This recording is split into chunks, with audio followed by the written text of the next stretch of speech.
Alright, in this interior real estate photography tutorial, today we're going to be focusing on lighting dark rooms, very high contrast situations like you see in this dining room.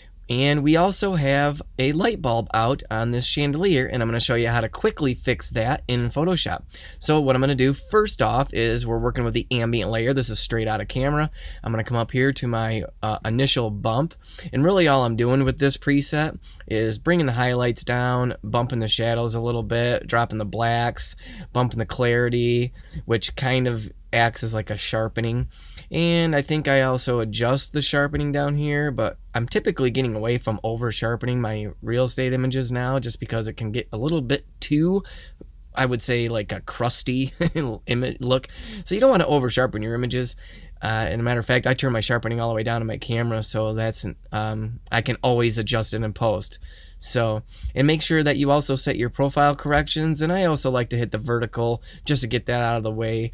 And then once you do all that, you should only actually have to do that one time, and then you come up here to your presets, and I've shown this in other tutorials where you just hit the plus sign right here, create preset, make sure all these boxes are checked, name it whatever you want, like interior initial preset, just something that you're going to remember what it's for, and then hit create, and it'll show up right over here on the side here. So all you have to do is hit that to get your settings in, so you don't have to keep adjusting all these sliders every time. So again, what I also talk about is making sure that your histogram right here is pushed right of center, and just watch the image, making sure that it's lit well enough.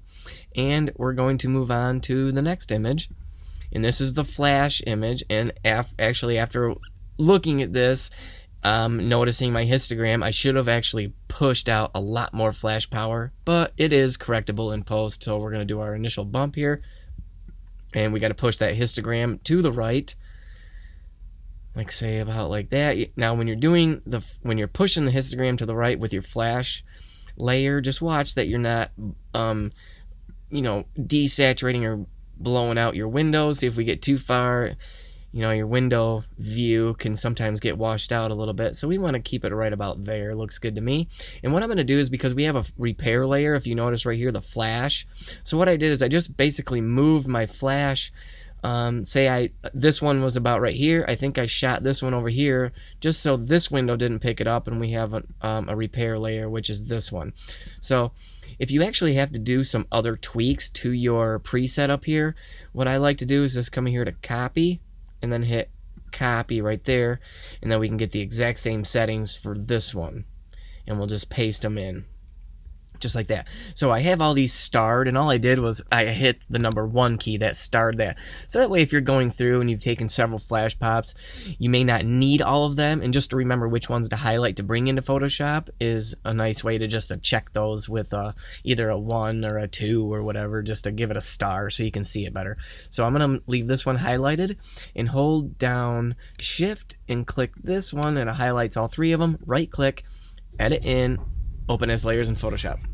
Alright, so now that we're in Photoshop, again, ambient layer is going to sit on top. And again, Photoshop will bring these in order of how you shot them. So I just suggest, just remember to shoot your ambient layer first, and then do your flash pop, and then any other corrections, any other flash corrections or whatever that you need, do them last.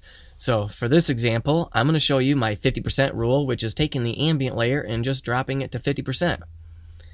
And so that does wash it out a little bit, but I have a solution for that. We're going to come down here to the masking tool, click on that. Do not invert it, just leave it white, but make sure black is selected over here. Take your brush tool, and we're just going to repaint in our windows right here. And again, my flow is at 5%. I typically just leave it at 5% because it tends to make it easier to blend. I just work faster because I feel like if you have it, your flow up too high, then you're always having to undo things if you're putting too much to the brush tool. So that looks really good. And again, this is why we did that repair layer, which was a simple just moving the flash to another side of the camera and taking a flash pop, making sure when you check your image that it shows up. Alright, so now we have to fix that glare on the window. We're going to use this layer, the bottom. We're going to drag that all the way to the top. Make sure that we click the masking and then Command I to invert it, and we're going to make sure our white is selected now, and now we can just paint in that repair, which was from our layer underneath. Alright, that looks pretty good to me. We're going to click the bottom layer, right click, flatten image, and I'm going to Command J to duplicate this layer. Make sure your top layer is selected. Now what we're going to do is we're going to work on fixing, let's zoom in here, fixing that light fixture, that light bulb that was blown out. So a real easy fix is what we can do is just basically duplicate this one and move it over to here. And this is how we're going to do it. We're going to come in even tighter here. And I'm just going to take my pen tool and click around this light, being careful that I stay right just outside of that light bulb, because we want to have some natural glow to this. We'll see how this works. Now once you got it all selected, you're going to right click, make selection, and hit OK. And now we're going to come over here to our move tool, this top one right here with the 4 arrows. Click on that, and we're going to Command C for copy, and then we're going to be able to lift that up and drag it and put it right over top of that right there. And take our lasso tool, right click, and deselect. That doesn't look too bad, actually. If we zoom out, you know what? I don't even think we have to do a glow around this. But if you really wanted to, what we could do is take our, let's see, our dodge tool, and that is going to just brighten up things. So we could just sit here and tap and maybe paint around it just to kind of brighten it up just a little bit. Just like that. So if we turn that on and off, we can see that it definitely brightened it up. And we just back that back out. And we're going to Command J, or I'm sorry, just Command and flatten image.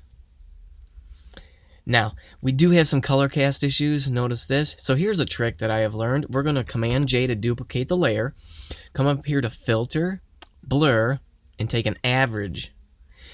And this actually is looking pretty good. What you are going to find is if this is, if your white balance is correct, that it's going to be like a neutral gray color right here. But how we can check that is we're going to come down here to our, where is it? Our curves adjustment layer. Click on the middle eyedropper and then just click anywhere in the image, and it is going to correct that middle gray. And we can shut this layer off now. And now if we toggle this on and off, you can tell that it did a little bit of correction there, not a whole lot. But to me, again, some people are going to say, oh, you got a lot of color casting up here from these lights. Well, you will have that regardless, so I'm not going to worry about it. We're going to just right click and flatten image, hit OK because we don't need that middle layer that we shut off. All right, and we Command S to save it, to bring it back into Lightroom. All right, and so once the layer is back into Lightroom, I typically like to just do my interior final bump. That brings my blacks down a little bit. I always like to adjust those too. It adjusts the shadows one more time, maybe the highlights. And watch your histogram, making sure that you're just right of center, right like that. And I like to hit the flag, set flag, and flagged, and then move on to the next image. That way, once you're all done, you can just come over here and click flagged to get all your flagged images. But there you go, folks. Leave me a comment if this helped you. If you have any questions, and I'll be glad to help you. I read every comment. We'll see you in the next tutorial. Bye-bye.